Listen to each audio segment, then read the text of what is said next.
신명기 34장에서 모세가 죽고 그 뒤를 이어 여호수아가 이스라엘의 지도자로 세움을 받습니다. 여호수아 1장에 하나님은 여호수아에게 강하고 담대하라, 두려워하지 마라, 내가 너와 함께 할 것이다 용기를 주시며 이미 그 조상들에게 약속하셨던 땅 가나안을 점령할 것을 명령하십니다. 여호수아는 그 말씀 명령을 듣고 곧 정탐꾼들을 여리고성으로 보냅니다. 여호수아 2장에서 두 정탐꾼은 여리고성에 몰래 잠입하는 데 성공을 하고 거기서 기생 라합을 만나 큰 도움을 받게 되지요. 라합을 만난 것, 그것은 정말 큰 하나님의 은혜일 수밖에 없는 사건이었습니다. 우리도 우리 인생 가운데 이 라합 같은 이들과의 만남이 필요하고 우리 또한 누군가에게 라합과 같은 만남이 되어 주어야 할 것입니다. 그렇다면 이 라합은 어떤 여인이었을까요? 그녀가 가지고 있었던 믿음은 어떤 믿음이었을까요? 오늘 그녀가 가지고 있었던 믿음의 특징들을 살펴보며 그녀와 같이 우리도 주님께 기억되는 믿음의 소유자들로 회복되는 은혜가 있게 되시기를 예수님의 이름으로 축원합니다. 아멘. 첫 번째로 라합은 어떤 믿음을 가졌는가? 라합은요, 기회를 붙잡는 믿음을 가지고 있었습니다. 8절에 보면 또 그들이 눕기 전에 라합이 지붕에 올라가서 그들에게 이르러라고 이야기합니다. 여기서 두 사람이 눕기 전에 두 사람은 정탐꾼 두 사람을 말하는 것이죠. 기생 라합이 자기의 지붕에 그들을 숨겨 주었고 정탐꾼들을 찾던 이들이 돌아가고 난 뒤, 그리고 정탐꾼들이 잠자리에 들기 전, 그것이 바로 두 사람이 눕기 전이라는 시제입니다. 이 때를 놓치면 라합은 이 정탐꾼들을 다시 만날 수 있는 기회가 없을 것입니다. 그렇다면 왜 라합은 이 정탐꾼들을 만나야 했을까요? 라합은 알고 있었기 때문입니다. 무엇을 말입니까?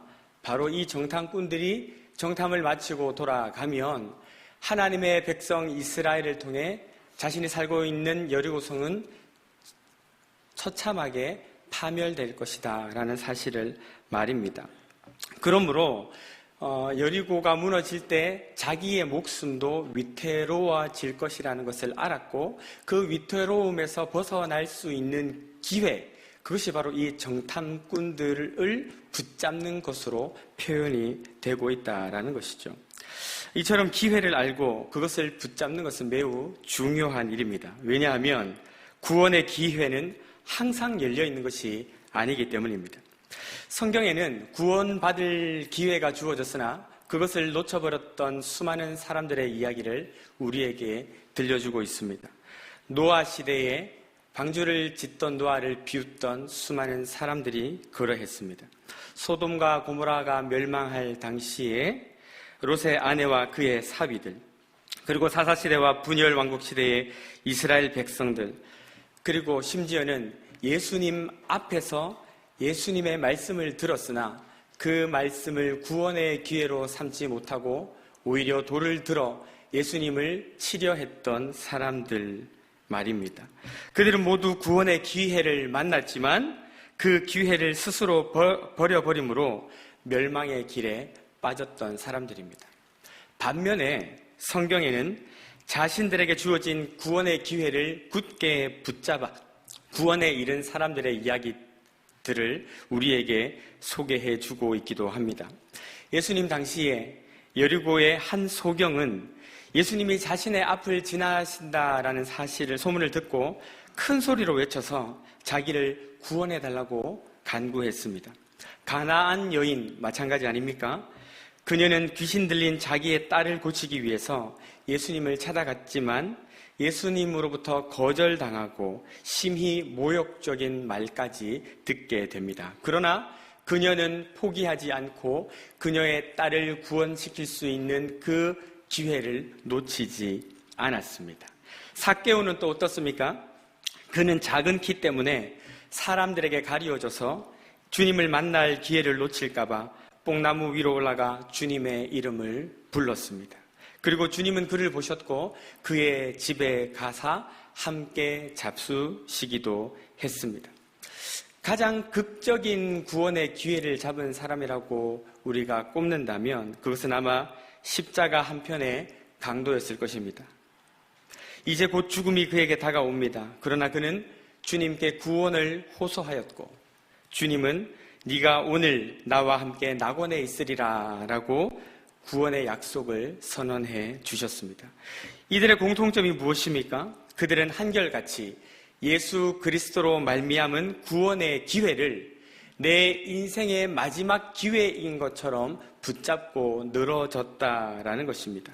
지금 내 앞을 지나가시는 주님, 지금 아니면 이 기회가 영영 다시 오지 않을지 모른다라는 절박함으로 손 내밀어 주를 만진 것입니다.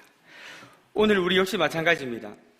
우리 역시 그리스도께로부터 흘러오는 구원과 축복과 은혜 그리고 회복을 붙잡아야 합니다. 이번이 아니면 안 된다라는 마음으로 간구해야 합니다. 물론 우리 대부분은 이미 예수 그리스도를 나의 구주, 나의 하나님으로 모시고 구원을 받은 하나님의 자녀들일 것입니다. 그렇다면 구원받은 하나님의 자녀들이 놓쳐서는 안 되는 기회는 무엇일까요? 그것은 바로 은혜 받을 기회를 놓치지 말아야 한다라는 것입니다. 고린도후서 6장 2절은 이렇게 말씀합니다. 보라, 지금은 은혜 받을 만한 때요. 은혜 받을 만한 때임을 깨닫고 지금이 마지막인 것처럼 예배 드리는 사람은 은혜를 받게 되어 있습니다. 지금이 마지막 순간인 것처럼 찬양하는 사람은 그 찬양 가운데 임재하시는 하나님의 영광을 보게 될 것입니다. 얼마 전에 임종을 앞둔 93세 성도님의 병상에 신방을 간 적이 있습니다. 찬송을 불러달라 하시길래 찬송을 계속 불러드렸습니다. 말씀을 읽어달라 하시길래 말씀을 읽어드렸습니다. 기력이 다하여 입술이 잘 떨어지지 않지만 간절한 마음과 눈빛으로 찬양을 하나씩 따라 부르시는 모습 아직도 생생하게 기억이 납니다. 말씀을 읽어드릴 때마다 아멘, 아멘 하시며 그 말씀을 영의 양식으로 받아 잡수시던 모습 아직도 생각납니다. 왜 그렇게 간절하게 찬양을 따라 부르며 왜 그렇게 진실하게 아멘으로 말씀을 받아 드셨던 것일까요? 이것이 어쩌면 내가 하나님 앞에 드리는 마지막 찬양일지 모른다. 이 말씀이 어쩌면 내 귀에 내 고막을 울리는 마지막 말씀일지 모른다. 그 기회를 이 찬양과 말씀의 시간을 통해 은혜 받을 기회를 놓쳐서는 안 된다. 93세 노 성도의 간절함, 절박함 때문 아니었겠습니까? 그리고 그는 오늘이 마지막인 것처럼 노래하며 오늘이 마지막인 것처럼 말씀에 아멘 하시다가 돌아가셨고 내일 새벽 발인 예배를 드리게 됩니다. 오늘 아니면 내일 드리면 되지. 내일 은혜 못 받으면 내년에 받으면 되지. 그러다 언젠가 한 번은 은혜 받겠지.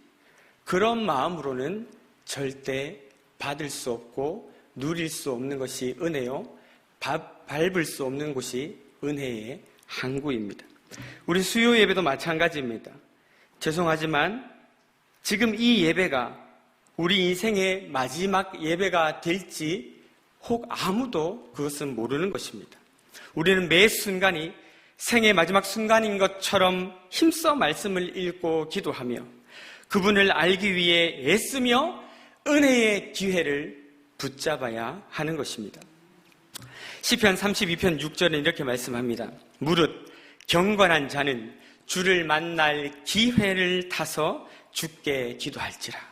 진실로 홍수가 범람할지라도 저에게 미치지 못하리이다. 기회를 타서 기도하라 말씀합니다. 그 기회가 언제입니까? 지금이 바로 그 기회의 순간입니다. 지금이 바로 그 은혜의 날이요. 응답받을 기회인 줄 아시고 이제라도 마음을 다잡고 주님 앞에 은혜를 향한 갈망을 가지고 나아갈 수 있게 되기를 바랍니다. 아울러 하나님 앞에 올려드리는 우리의 모든 예배와 찬송과 기도가 집중도가 높은, 그리고 은혜의 기회를 붙잡는 시간들이 되실 수 있기를 예수님의 이름으로 축원합니다. 두 번째로, 라합의 믿음은 어떤 믿음이었을까요? 그녀의 믿음은 입으로 고백하는 믿음이었습니다. 11절을 우리 함께 읽어보도록 하겠습니다. 11절 말씀입니다. 시작. 우리가 듣자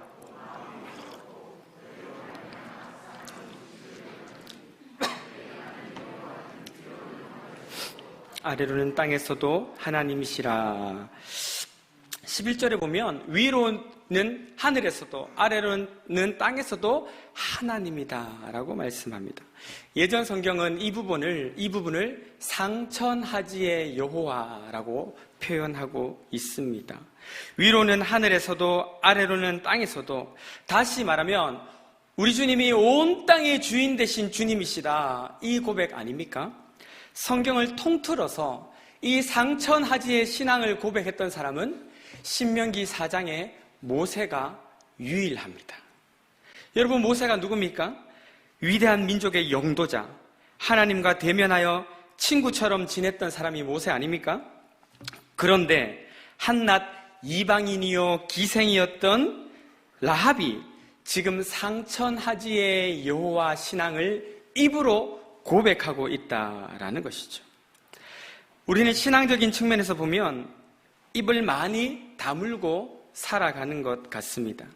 유난히 우리 교회는, 이 수요 예배는 좀 다르긴 한데요, 우리 교회는 아멘에 좀 인색한 것 같다라는 느낌은 저만의 생각은 아닐 것입니다. 지지난 주일 예배 때 담임 목사님께서 설교하셨던 것처럼 말씀이 선포될 때나 찬양을 할 때 아멘, 할렐루야 하며 입을 열어 큰 소리로 화답하는 것은 매우 중요한 태도입니다. 왜냐하면 그것은 그 말씀에 내가 동의합니다, 그 찬양의 가사처럼 나 역시 하나님을 높이고 찬송합니다 라는 믿음의 표시로서의 고백이기 때문입니다. 여러분은 이 입으로 고백하는 믿음이 있으십니까?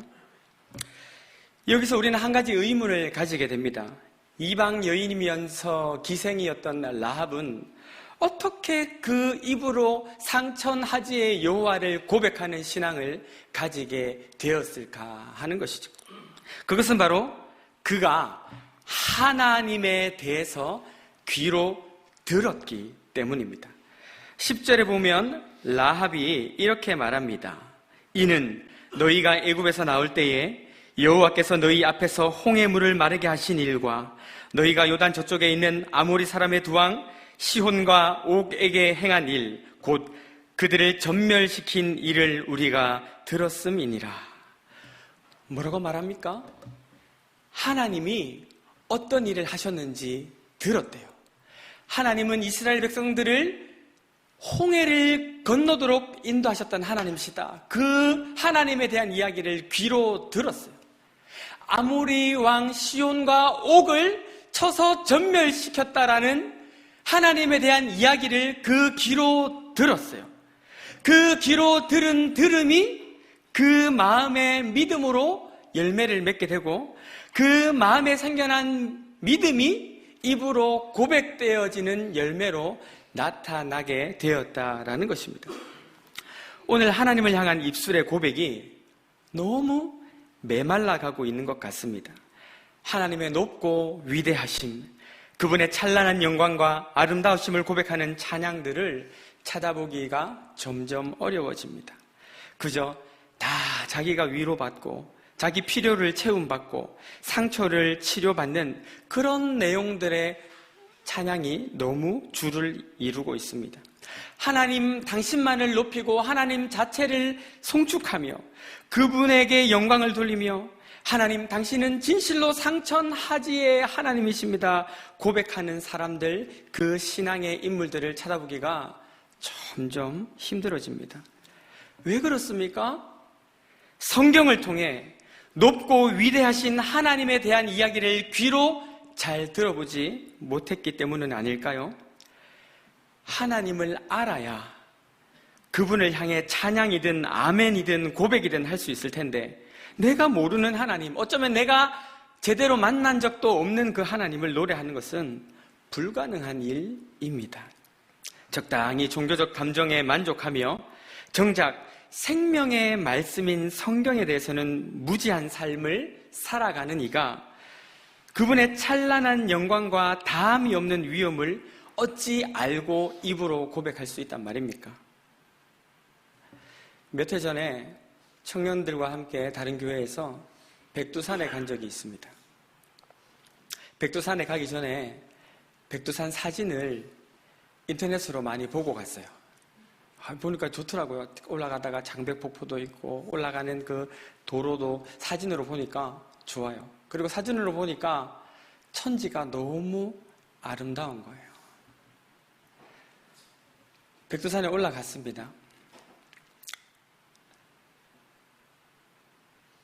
저는 분명히 백두산을 알고 있다고 생각했는데 해발이 몇 미터고 1년에 며칠을 천지를 오픈하고 그리고 연 관광객 수가 몇 명이고 이런 것들을 조사하고 연구해서 저는 백두산이 어떤 산인 줄을 알고 있다고 생각했습니다. 그러나 제가 알고 있던 백두산은 백두산이 아니었습니다. 제가 백두산 한가운데서 제가 백두산 안에 백두산이 제 안에 들어왔을 때 저는 이렇게 백두산을 향해 외쳤습니다. 아, 백두산. 아, 백두산. 저는 백두산을 찬양하고 있었습니다. 백두산의 영광을 노래하고 고백하고 있었습니다. 사진으로 봤을 때 알 수 없던 백두산. 직접 만나고 그 안에 들어가 보니까 진실한 고백이 터져 나오는 것을 경험했습니다. 신앙도 마찬가지입니다. 여러분 어떻습니까? 하나님, 오 하나님, 상천하지의 하나님, 그렇게 고백할 수밖에 없는 그분을 향한 고상한 지식이 있으십니까? 혹 없다면 여러분은 그분을 알기 위해 어떤 노력을 하고 계십니까? 물론 체험도 중요하지만 우리는 기록된 계시의 말씀인 성경을 통해 온전한 믿음을 가질 수 있다는 사실을 알아야 합니다. 모르면 하나님을 믿을 수 없습니다. 그래서 정말 우리는 말씀에 목숨을 걸어야 합니다. 말씀에 대해 너무도 무감각한 갑각류와 같은 영적 굳은살을 제거하고 꿀보다 달고 송이꿀보다 더 달콤한 말씀에 대한 민감함을 회복시켜 달라고 간구해야 합니다. 오늘 새벽에 담임 목사님 설교에서도 말씀하셨지만 느헤미야 8장에 보면 에스라가 수문학 광장에서 이스라엘 백성들을 모으고 알아들을 만한 사람들에게 성경 말씀을 읽어 내려갔습니다. 5시간, 6시간 동안 성경을 읽어가는데 모든 사람들이 다 우는지라. 말씀을 듣고 그 귀에 들리는 말씀에 민감하게 영혼이 반응하니까 눈물이 쏟아져 내리게 되는 것입니다. 말씀을 듣고 그 말씀을 통해 알게 된 하나님에 대한 영적 지식으로 말미암은 반응, 말씀에 대한 민감함, 그 회복이 우리에게 절실하게 필요합니다. 특별히 10월은 전 세계 개혁교회가 종교개혁 기념의 달로 지키고 있습니다. 특별히 10월 31일은요, 종교개혁 기념일로 지키고 있는데요. 루터와 칼빈 당시 가톨릭이 개혁의 대상이 되었던 가장 큰 이유가 무엇이겠습니까? 사제들의 타락 때문만이겠습니까? 면죄부가 판매되거나 베드로 성당을 짓는 데 드는 막대한 비용 때문이었겠습니까? 물론 그것도 맞지만 가장 중요한 이유는 바로 말씀을 아는 지식이 없었기 때문 아니겠습니까? 입 꾹 다물고 전혀 믿지 않는 자처럼 고백 없는 신앙이 아니라 혹은 억지로 지어 짜내는 연기하는 고백의 사람들이 아니라 가슴 속에서 자연스럽게 터져 나오는 신앙 고백이 있는 믿음의 사람들이 다 되시기를 예수님의 이름으로 축원합니다. 그러기 위해서는 우리 고백의 대상이신 하나님을 알아야 합니다. 기록된 특별 계시인 이 성경 말씀을 통해 하나님을 바르게 알고 바르게 믿고 정직하게 고백하는 생동감 넘치는 저와 여러분들이 다 되시기를 예수님의 이름으로 축원합니다. 세 번째로, 참고로 네 번째까지 있습니다. 세 번째로 라합의 믿음은 어떤 믿음이었을까요? 라합의 믿음은 가족을 구원하는 믿음이었습니다. 하나님에 대한 신앙을 입술로 고백했던 라합, 그녀는 이제 정탐꾼들에게 이야기합니다. 12절과 13절인데요. 우리 같이 한번 읽어보겠습니다. 12절, 13절 시작. 그러므로 이제 청하노니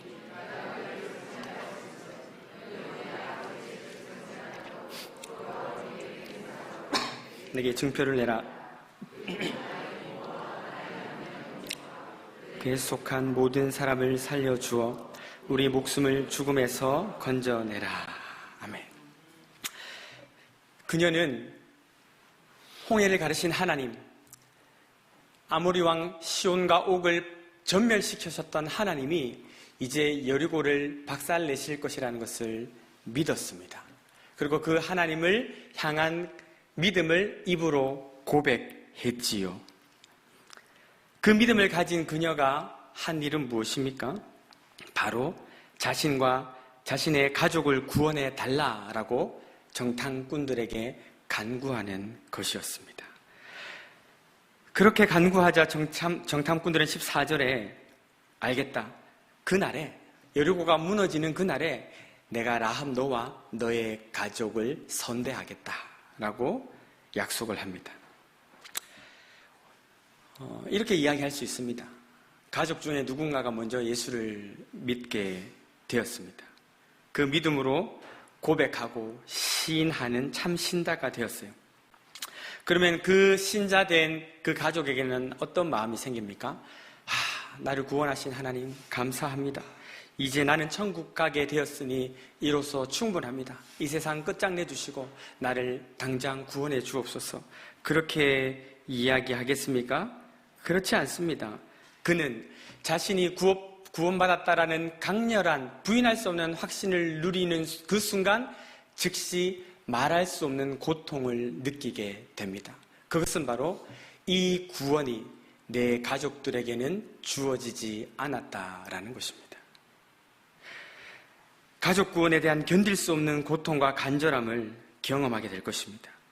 그리고 라합이 정탐꾼들에게 간구했던 것처럼 하나님 앞에 엎드리게 되어 있습니다.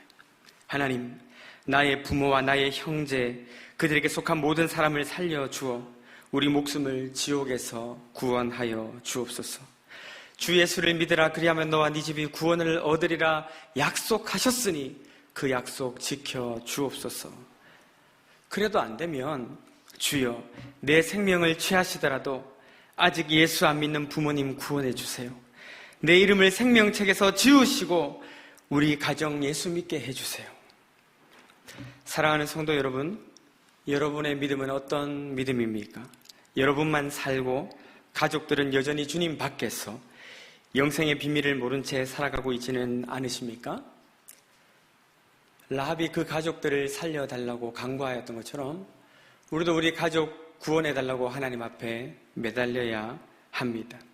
하나님은 우리에게 나는 너뿐만 아니라 네 가족도 구원하기를 원한다라고 말씀하고 계십니다. 우리는 어떻게 해야 할까요?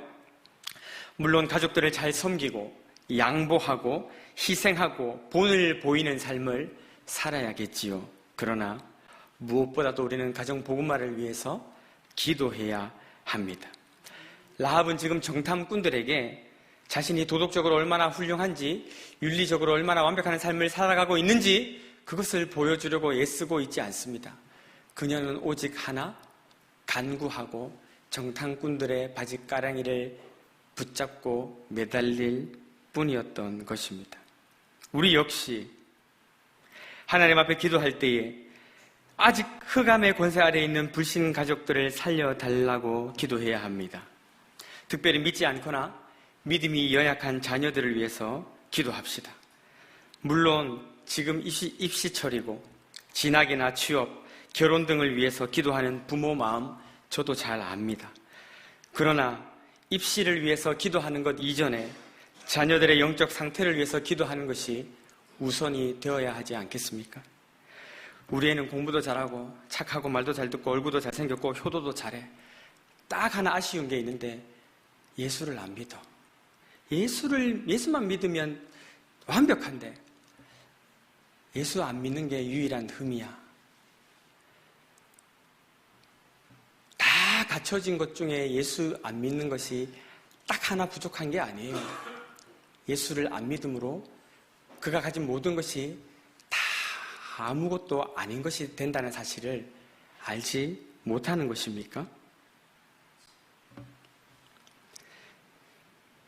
그 잘생긴 얼굴로 구원 얻는 것도 아니고 공부해서 얻은 학위나 효심으로 천국 가는 것도 아니고 부와 명예로 영생을 얻는 것도 아닌데 마치 예수 믿는 것 빼고는 다 잘한다는 것을 자랑처럼 여기며 살아가는 그런 이야기들을 들을 때 저는 참 마음이 슬퍼집니다.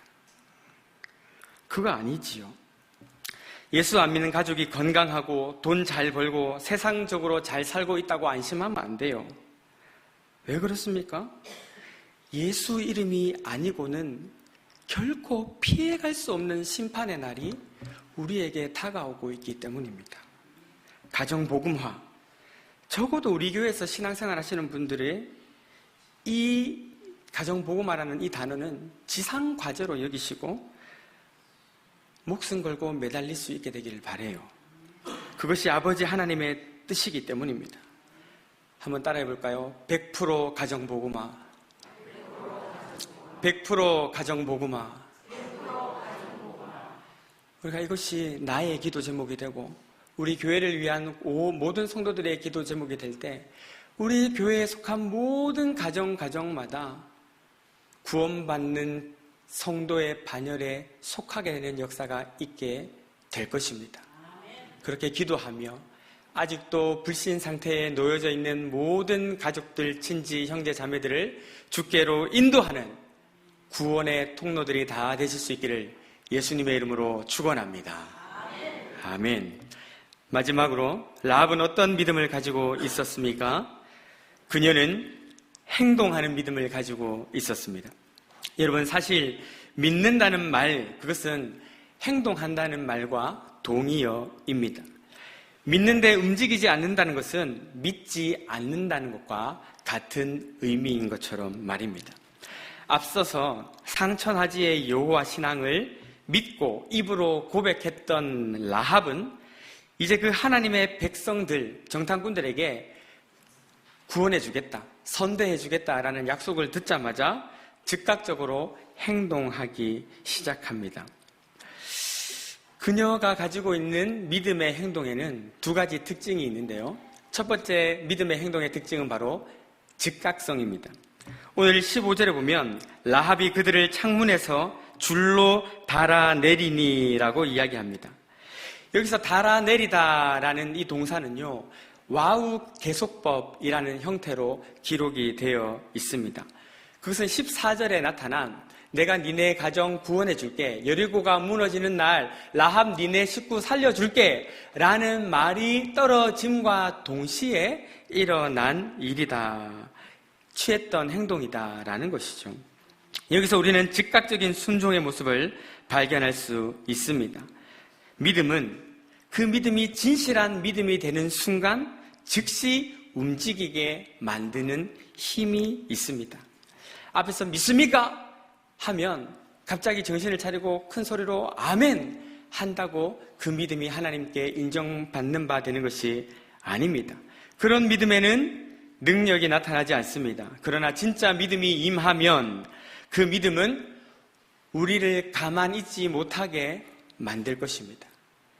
대구 동신교회 권성수 목사님은 믿는 만큼 행동한다라는 책을 써서 믿음과 행함이 전혀 별개로 존재할 수 없음을 강하게 주장하기도 했습니다.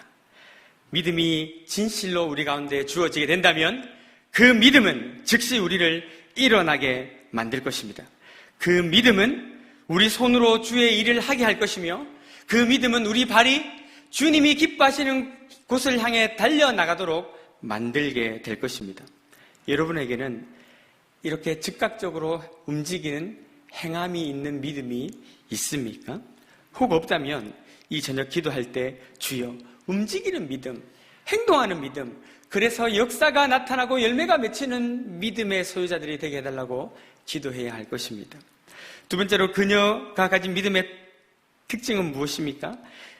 행하는 것이었는데 그 행동의 특징은 바로 지혜로움이었다라는 것입니다. 행하기는 행하는데 그냥 대책 없이 막무가내로 행하는 것이 아니에요. 지혜롭게 행했습니다. 16절에 보니까 라합은 떠나는 정탐꾼들에게 이렇게 이야기합니다. 도망가다가 혹시라도 뒤쫓는 왕의 군사들과 마주칠지 모르니까 먼저 산으로 가서 3일 정도 은폐하십시오. 그리고 추격자들이 다 돌아가고 난 다음에 주위를 살피고 나서 여러분의 나라로 다시 강을 건너가시면 됩니다. 이렇게 권면을 해주죠. 무슨 말입니까? 라합은 지금 추격대회 어떤 소나기에서 이 정탐꾼들이 잘 빠져나갈 수 있도록 지혜로운 방법을 그들에게 알려주고 있다라는 것입니다. 사실 정탐꾼이 들어왔다는 소문이 이미 여리고성의 바닥에 퍼졌지 않겠어요? 경계 근무를 강화해서 쥐새끼 한 마리 빠져나가지 못하게 해라! 이렇게 상부의 명령이 떨어지지 않았겠습니까? 그런데 예상 도주로로 뻔히 알 수 있는 큰 들이나 강가로 가게 되면 금방 발각이 되겠죠. 당연히 은폐가 용이한 산으로 가서 거기서 숨어 있다가 추격대의 긴장이 풀리고 발걸음이 좀 느슨해진 틈을 타서 도망가는 것. 이것이 지혜로운 도주의 방법 아니겠습니까? 가끔 저는 믿음을 강조하면서 어리석게 행동하는 사람들을 볼 때가 있습니다. 그렇게 덕스러운 내용은 아닐 수 있지만 산에서 40일 금식 기도하신 목사님이 은혜를 많이 받고 하산을 해서 믿음이 충만해가지고 이제 뭐든지 다 하실 수 있을 것 같고 말씀의 역사가 그대로 자신의 삶과 사역 가운데 나타날 수 있을 것이라는 생각을 하게 됐습니다. 특별히 무슨 뱀을 집어도 물리지 않고 물려도 죽지도 않고 무슨 독을 마셔도 내가 해함을 받지 않겠다, 이 말씀이 막 믿어지는 거예요. 그래서 집에 가서 치킨을 시켜 드시고 돌아가시는 거예요. 여러분, 40일 금식기도 하면 어떻게 밥을 먹어야 됩니까? 당연히 그 날씨에 맞게 섭식을 하셔야죠. 위장 기능이 거의 제 힘을 발휘하지 못하기 때문에 거기에 맞게 음식 조절을 해야 됩니다. 그분이 하나님을 향한 뜨거운 믿음이 저는 없었다고 생각하지 않습니다. 그분은 정말 뜨거웠을 거예요. 그리고 즉각적으로 순종했습니다. 치킨을 즉각 시켜 드셨으니까요. 그러나 그에게 뭐가 부족했습니까? 지혜가 부족했습니다. 많은 사람들이 믿음과 무모함을 혼동하며 살아갑니다. 물론 믿음은 무모합니다. 안 될 것 같고 불가능한 것 같은 것을 향해 하나님은 돌진해라, 그렇게 명령하실 때가 많이 있어요. 그러나 대부분 우리의 믿음은 현실을 외면해서는 안 됩니다. 라합이 믿음이 없어서 정탐꾼들에게 니네 산에 숨어 그렇게 이야기했을까요? 그렇지 않아요.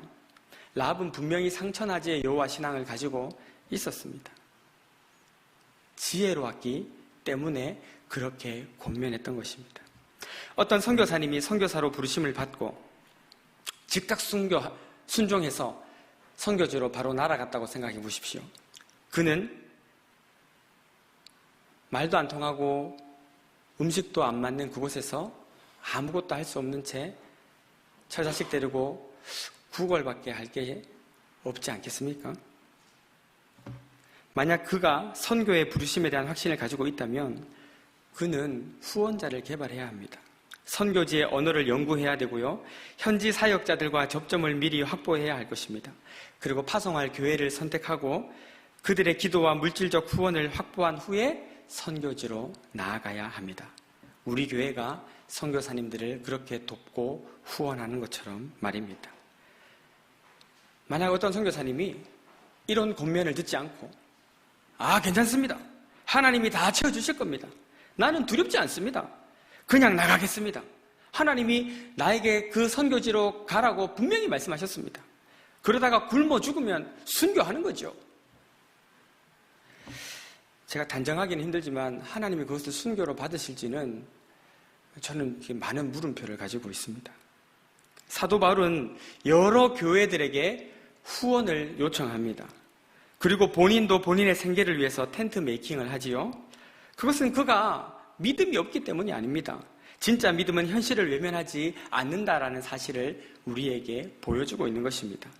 그리고 무모하고 무식함보다는 지혜로움으로 우리 신앙의 행동은 대부분 나타나게 됩니다. 말씀을 정리하겠습니다. 우리는 수요일마다 믿음의 사람들을 살펴보면서 도전을 받고 있습니다. 최근에는 다윗을 통해서 우리의 믿음을 점검하는 시간을 가져왔지요. 오늘은 라합에 대해서 살펴보았습니다. 그녀는 모세만이 하나님께 올려드렸던 상천하지의 신앙을 고백할 만큼 대단한 믿음의 여인이었습니다. 그녀의 믿음은 어떤 믿음이었습니까?